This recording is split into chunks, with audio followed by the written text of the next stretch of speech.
Grupo Parlamentar do PSD dispõe de 5 minutos. Muito obrigado, Sr. Presidente. Bom dia a todos, bom dia aos caros colegas deputados. Quero cumprimentar o Dr. António Neves da Silva por estar aqui hoje, pela sua disponibilidade. Nos últimos meses têm sido recorrentes as situações da falta de medicamentos nas farmácias, sobretudo para hipertensão e diabetes. Trata-se de uma situação que, apesar de desvalorizada pelo Ministro da Saúde, tem gravidade sob o ponto de vista de saúde pública, na medida em que pode pôr aqui em causa o acesso de muitos doentes à medicação de que necessitam, o que é especialmente grave no caso de portadores de doenças crónicas, como já aqui foram referidas, como hipertensão e diabetes. No mês passado, de novembro, o Index Nacional de Acesso ao Medicamento Hospitalar concluiu designadamente que a carga administrativa continua a ser, para 70% dos hospitais, a grande barreira no acesso a novos medicamentos e, segundo este estudo, em cerca de metade dos hospitais, as rupturas no fornecimento de medicamentos aconteceram mensalmente, em 30% semanalmente, sendo esta situação considerada um problema grave por 77% das instituições.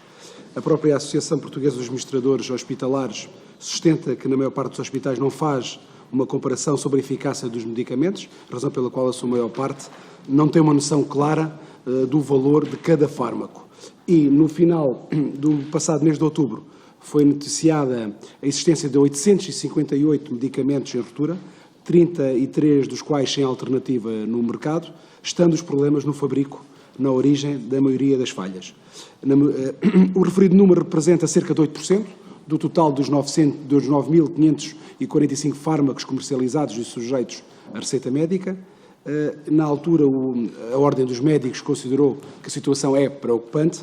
As soluções têm passado pela criação de listas de espera nas farmácias, em que os medicamentos vão sendo distribuídos à medida que chegam, bem como pela substituição por genéricos, quando é possível, e o próprio Ministro da Saúde reconheceu este problema, prometendo que estaria a trabalhar com as entidades envolvidas neste processo, a própria indústria farmacêutica, a distribuição, farmácias e o Infarmed, para criar aqui alternativas que possam mitigar o número e as frequências dessas faltas. Também as farmácias têm registrado dificuldades crescentes em assegurar os estoques de medicamentos, tendo os dados do mês passado de setembro revelado que as falhas aumentaram 29% em comparação com o período homólogo de 2021. É certo que estes não são problemas novos, mas a verdade é que o tempo passa e isto não é resolvido, deparando-se os doentes com falta de medicamentos, de que necessitam, algo que não é aceitável. Outro problema, embora também relacionado com a falta de medicamentos, tem a ver com a pretensão da indústria farmacêutica em aumentar o preço dos medicamentos devido à inflação e ao aumento dos custos de produção. Se nada for feito, a indústria tem alertado para o risco da descontinuação de produtos com a consequente ruptura no seu abastecimento. A este respeito, o Sr. Ministro da Saúde diz que o crescimento da despesa do Estado com medicamentos ao ritmo de 10% ao ano não é sustentável, o que só pode merecer aqui o acordo do Partido Social Democrata, já que governamos o país nos tempos difíceis de recuperação da bancarrota que foi trazida pelo Partido Socialista e conseguimos aqui alcançar uma significativa quebra dos encargos do Estado e da despesa dos consumidores com medicamentos no valor de centenas de milhões de euros.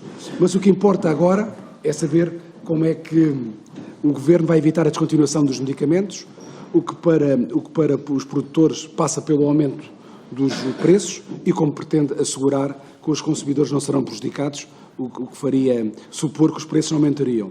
Esta situação é tanto aqui mais melindrosa e grave quanto é certo que os orçamentos de muitas famílias portuguesas estão atualmente fortemente pressionados pelo aumento generalizado dos preços dos bens que necessitam.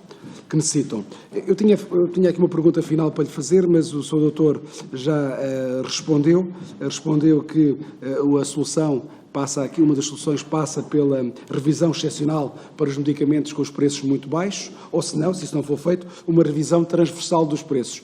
Acha que essa é a única solução para se resolver este problema? Muito obrigado.